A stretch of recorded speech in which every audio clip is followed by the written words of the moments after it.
iOS users to listen live on the internet coming up. And the progress of the substations is such that in the month of May, there will be systematic power outages.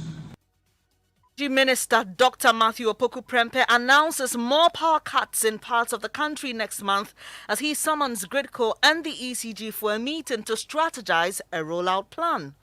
Also, NADMO identifies several national installations, including the Jubilee House and the airport, as buildings in danger of destruction in the event of an earthquake. Almost all our critical state infrastructures are on the fault line. Certainly, investing in earthquake resilience will be worth all efforts.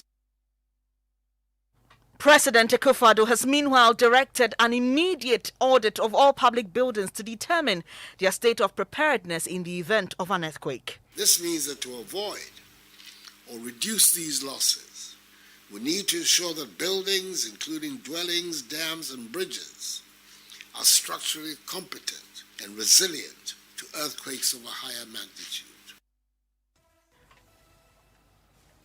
And in our build-up to the screening of our latest Hotline documentary, Crushed, on Monday, we hear from the driver whose fault got about 34 people killed in that Dompoase accident last year. Thanks for making time to be with us. We are your home of independent, fearless, and credible journalism. Details in a moment. Thanks for your company. The details now. Energy Minister Dr. Matthew Opoku-Prempeh has revealed there will be more power cuts in parts of the country next month. This is in addition to current outages being experienced by consumers in Accra, Kaswa, and Greater Kumasi areas. Officials of Gridco have blamed the outages on system upgrades and maintenance works. Energy analysts and power consumers have in the last few weeks asked for a load shedding timetable to enable adequate planning. Dr. Matthew Opoku-Prempeh, who's been speaking at a civil society engagement on current challenges in the sector, says government is committed to ensuring stable power supply despite the current challenges. Just 2 days ago, I received a letter from Midday, who are helping upgrade the Pokwase or construct the Pokwase and the Kaswa substations. Just 2 days ago, informing me that the progress of the substations is such that in the month of May, around my birthday, there's going to be, I wonder what a birthday present I'm going to get. There will be systematic power outages. So we have invited both ECG and Gridco. And in the light of that, let's sit and plan and communicate the people who will be affected way before it happens. That is a planned system upgrade that is leading to power outages that we need to communicate.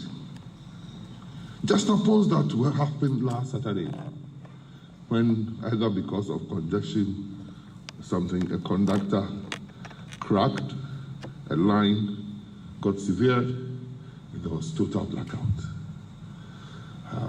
The line's already congested. One line off makes it even more terrible. It led to severe power outages in parts of Accra. That was unplanned. What I said earlier was a plan, but it all led to the same effect. Parts of Accra were without lights. I wish again to emphasize that what we are going through currently is not a generation deficit. Neither is it to do so, as was experienced some time back. Energy Minister Dr. Matthew Opoku-Prempeh is speaking at an engagement with CSOs, Gridco and ECG on the current challenges in the power sector. Joseph Akable is at that forum and joins us with more. Joseph, we know there have been varied timelines given for the completion of key projects and the possible load shedding timetable in the offing. Any clarity on this? No. In fact, the point is made that they are expecting to complete the works as soon as practicable, and once they are completed, that would ensure that there will be stable power supply. Mark Ewaba is Director of System Operations at Gridco. Accra Tema alone will consume close to 40% of Ghana's demand. So it is huge here, and we need to ensure reliability in this area of ours. So, in view of this, as the Honourable Minister said, we are working together with Midday, with ECG and other stakeholders, because in order to complete these projects, the contractors are coming to us and say that for them to interconnect what they've done to the network, we have to give them outage. It is just like an electrician coming to your house. You say, oh, you have a wiring problem, so come and resolve for me. The electrician comes and says, Madam, sir, I want to what? Switch off your mains, because he has to work in what? Safety. And then Madam can say that I am blending tomatoes. So you wait for 20 minutes. Let me finish blending. You see, now the women don't like using tapoli. Let me finish blending, and then you can switch off the light. It's a similar thing in the power system. The contractor is saying that I need an outage to connect, and we are negotiating with him and say that, oh, let's wait a bit here, let's stretch this. This outage, you need it for 5 days, can't we do it in 3 days? So we are still talking about. So tentatively, we have computers, some quantum of power that has to go off. And before that happens, we will sit together with ECG and come out with timetable, because this is going to affect Accra, parts of Accra, and Winneba only. It is not nationwide. All right, Joseph, so finally, let's wrap up on this conversation. We understand the ECG has a plan that will ensure that it deals with 70% of the outages. Yes, this is a 130 million plan that will see the deployment of drones to monitor lines that are used to transmit power to the home of consumers to see whether there are faults. We also require installment of equipment that will show where faults are in the various lines to ensure that they're able to fix those ones immediately. And they make the point that if that project is completed, it will mean that 70% of the outages that the nation experiences will be a thing of the past.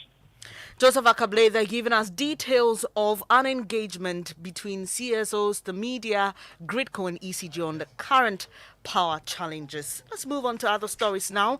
The seat of government, the Jubilee House, Kotoka International Airport, Tema Harbour and other key national assets are in danger of destruction should there be an earthquake in Ghana. This is because the facilities fall within the earthquake zone, which stretches between the Volta, Greater Accra, Eastern and parts of the central region. Ghana has recorded 3 earthquakes in 1615, 1636 and the last in 1939, which resulted in 17 deaths, 133 injuries and led to the resettlement of hundreds of people in Accra. President Akufo-Addo today accepted recommendation of a committee put together to advise government on ways to contain possible earthquakes in Ghana. We'll hear more from the president and NADMO on the way forward, but first, let's get some understanding and details of the committee's report. Presidential correspondent Elton Brobe joins me in studio for more. So Elton, tell us the composition of this committee and what it was tasked to do. So, Benis is made up of the National Security, Interior Ministry, NADMO, Ghana Health Service, the military, as well as the Ghana Police, and chaired by Mrs. Carlin Bauchilit, a consultant structural earthquake engineer with over 35 years experience. So, what exactly are the recommendations in the report they presented? So, it's actually a lengthy one, and they are talking about the need for NADMO to have a contingency plan and ensure the preparedness of all those that may be involved.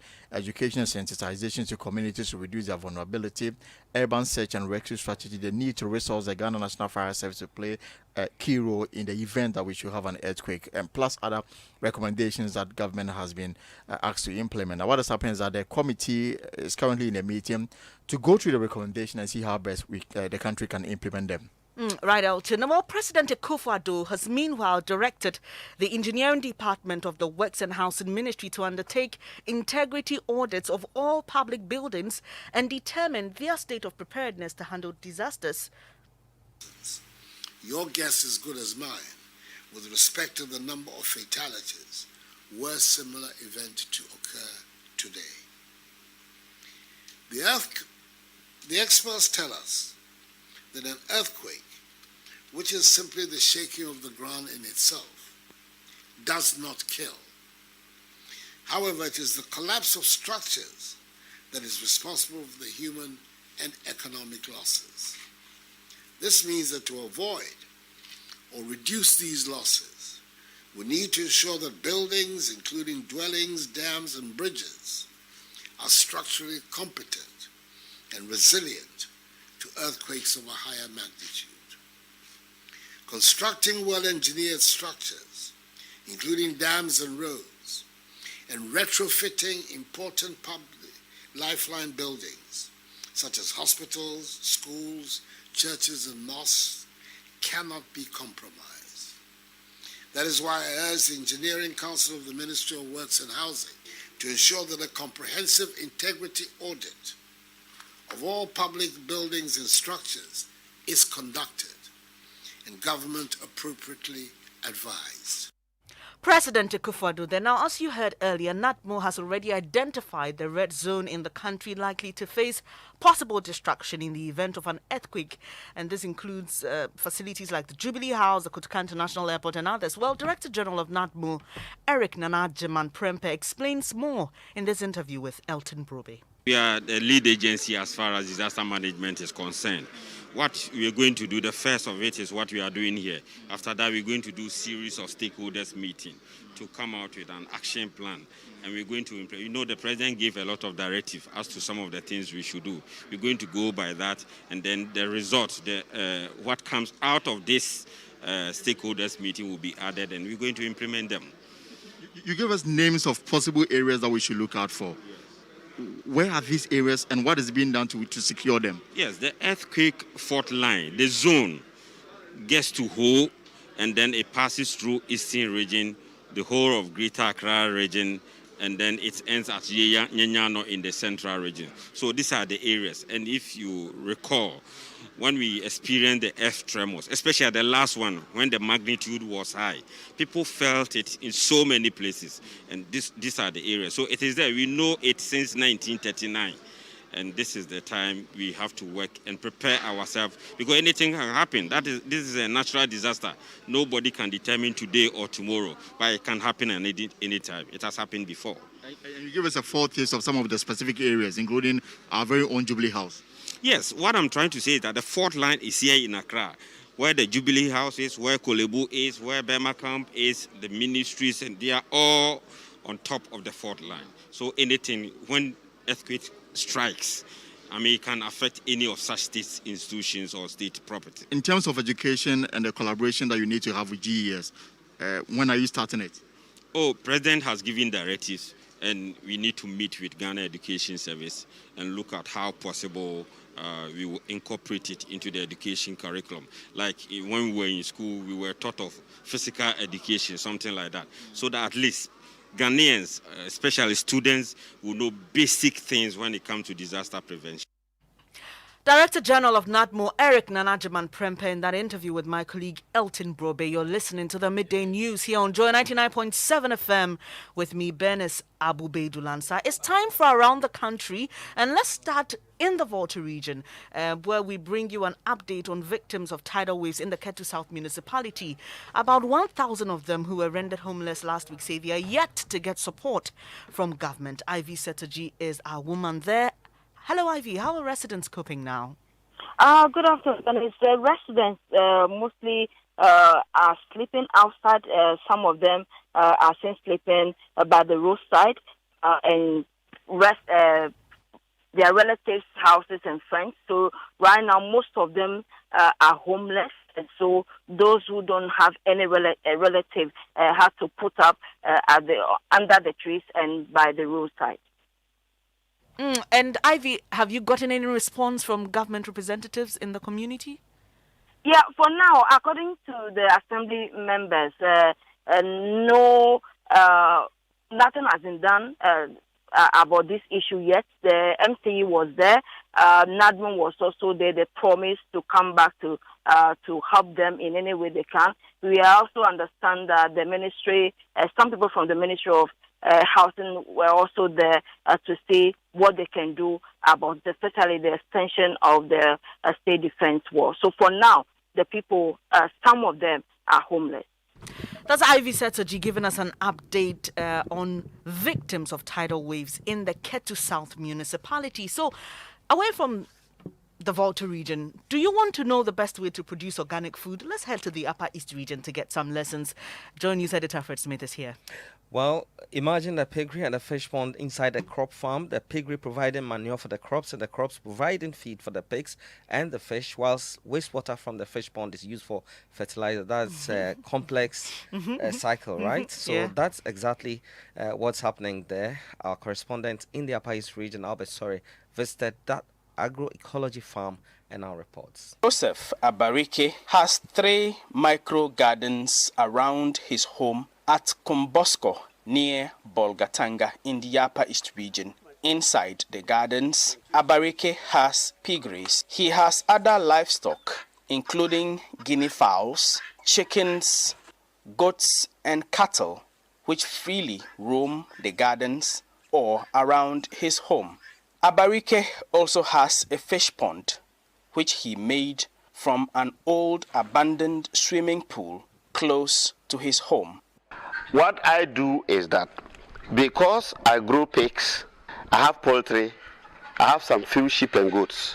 I use their manure to grow maggots, and I lift some of the maggots to feed the fish. Then when the fish, when this thing decomposes small, and the fish also excretes, the linkage is that I pump the water back to the farm. That will boost the cultivation of maize, alefu, and other things. When I pluck the maize, the cuttings are given to the pigs or the animals to grind and to turn into natural manure. So the agroecology perspective is just that you don't throw away the waste. The waste of one tends to be the resource for another. Agroecology is based on applying the interactions between plants, animals, humans, and the environment within agricultural systems. By doing this, agroecology can support food production, food security, and nutrition whilst restoring the ecosystem. Albert Sorry with that report from the Upper East region. Still on around the country, this time in the OT region, residents there say they feel left out in the share of the national cake. Why?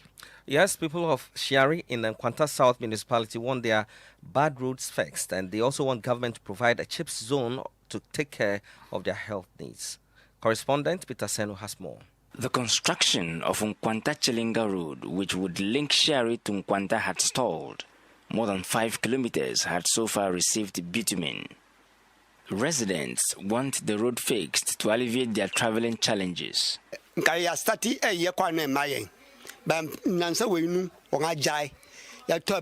started the construction of the road, but after the elections, the contractor has not returned yet. It is our wish that the road reaches the town.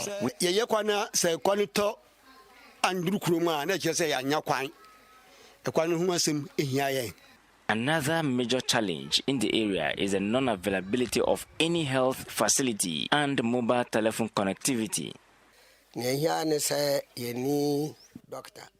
We need a health post here. When an individual is sick, we have to carry him in a chair to the hospital. We urgently need a health post here. We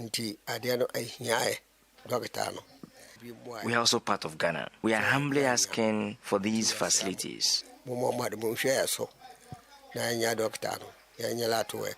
are suffering about the network. And actually, the network is needed. When somebody is not feeling well, before you get a network to call at Nkwanta, maybe they to find a car to come and pick the person to the hospital is a problem for us. Secondly, we need a chief zone here. Maybe when something happened to the patient here, maybe that chief zone can take a first aid for the person before we can transfer the person to the regional hospital at Nkwanta.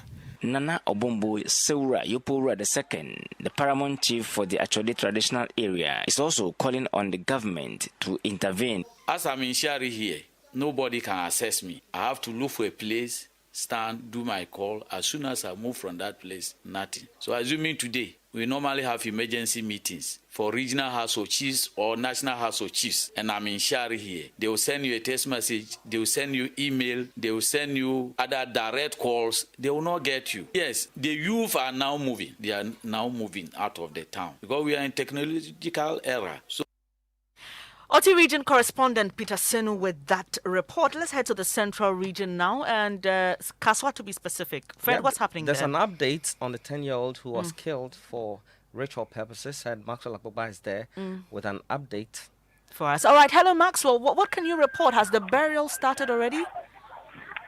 Well, Dennis, I just picked information that a team that went to the morgue is returning. If you come here, the mourners, sympathizers, family and friends have taken all the space at the residence of the deceased. Those who are now arriving have to get their own chairs and sit under some trees and tents here.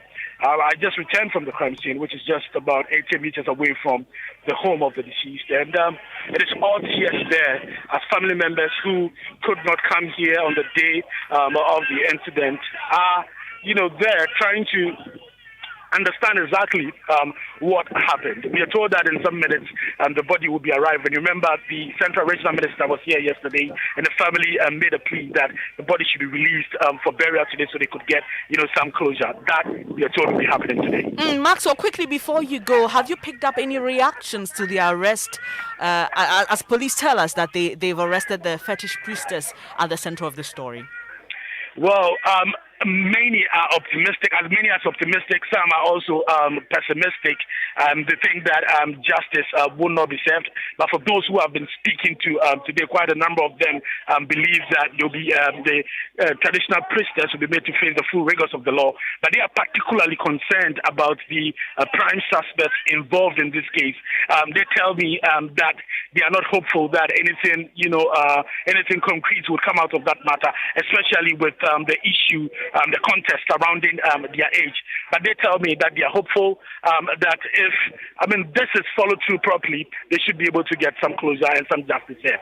Maxwell Akbaba there bringing us an update on the killing of the 10-year-old boy allegedly for money rituals from the central region town of Kaswa. Well, finally, for across the country, today we head to the Kumasi Central Prisons. What's happening there? Well, officials at the prison say they are financially constrained and can't afford to buy drugs for the sick inmates. Mona Lisa Frimpong of Love FM has more.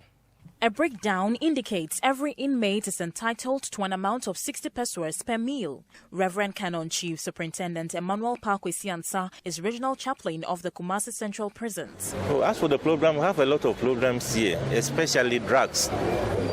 When they are sick, we take them to the hospital. We need to buy drugs for them. That becomes a problem. The government is doing its best, but still, we need the support of the outside. It's feeding them once the 80 pesos a day. You can imagine. So we need the support of everybody, because not all of them are criminals. Some is by accident. So we are also appealing to other people to come to our aid. The Evangelical Presbyterian Church of Ghana, Divine Grace Amekom Parish, donated cash, food staff and toiletries to support the Kumasi Central Prisons. Reverend Obed Kwame Ajoga says it is a core mandate for Christians to donate to others. He encourages churches and individuals to reach out to the inmates regularly. We've realized that the number of inmates here are more, and the government alone cannot take care of them. We extend our hands elsewhere to support the inmates. Mona Lisa Frimpong reporting.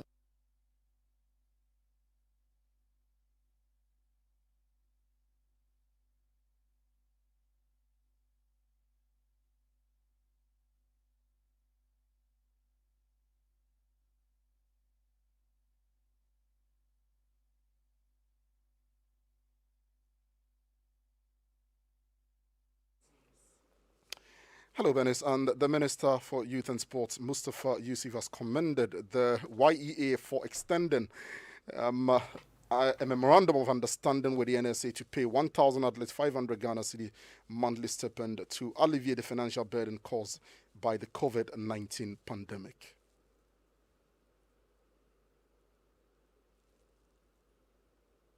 As you know, we are hosting the African Games Camp 2023, and our sports athletes have to be developed to be able to host and win medals. About 54 countries will be competing for this tournament, and about 25 sporting disciplines are going to be competed for. So it is only proper that we invest. This investment is put into the sports sector to see that we develop the sports, like you said. Unlike the days where we have the Abedi Peles, the Azuma Nelson, the Ikote, we are no more seeing that because the performance is diminishing, and it is only proper that under His Excellency Nana Addo Dankwa Akufo-Addo, we are finding ways of improving the sport developments of our country. And Mustafa Yusuf is the Minister in charge of youth and sports. That's your sports. Thank you very much, Hans. Now, he was the driver whose negligence caused the accident that killed 34 people on the spot at Dompoase in the Central Region last year. 50-year-old Mark Mreku is presently serving a jail term for his offence. But aside this punishment, he says forgiveness from Ghanaians is what he needs most because all is not well with him psychologically. He speaks about how it all happened and what has become of him in our latest Hotline documentary, Crushed. The accident happened at dawn and 3 vehicles were involved. Mark Mreku was one of the drivers and he admits his negligence caused that accident. 44 people were in his bus and 22 of them died. The other 12 were in the other bus. I would be a liar if I say I wasn't the cause of that accident. The National Road Safety taught us that under no circumstance must you face an oncoming vehicle. When there is a problem, at least you can hit the car ahead of you. It is your fault if you face an oncoming vehicle and there is a collision. That was what happened. Mark Mreku is 50 years. The Cape Coast High Court has jailed him 5 years for manslaughter. Mark Mreku wears his all-orange prison uniform and occasionally bows his head. He has been a commercial driver for the past 25 years. He says this is his first accident. In his remorseful state, Mr. Mreku tells me he deserves every bit of the punishment.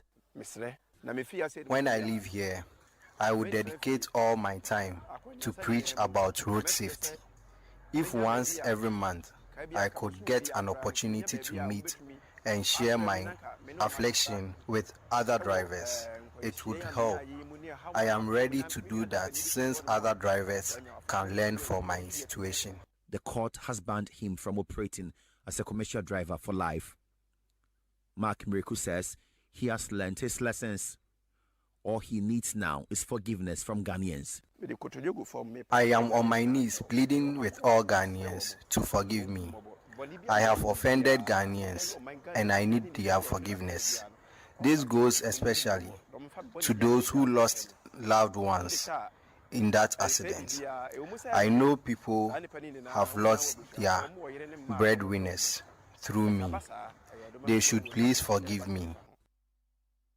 You heard the excerpt of our latest Hotline documentary, Crushed, produced by Seth Kwame Boateng. It airs on Monday, the 12th of April, on the Joy News channel and all our other media platforms. It's now time for entertainment news.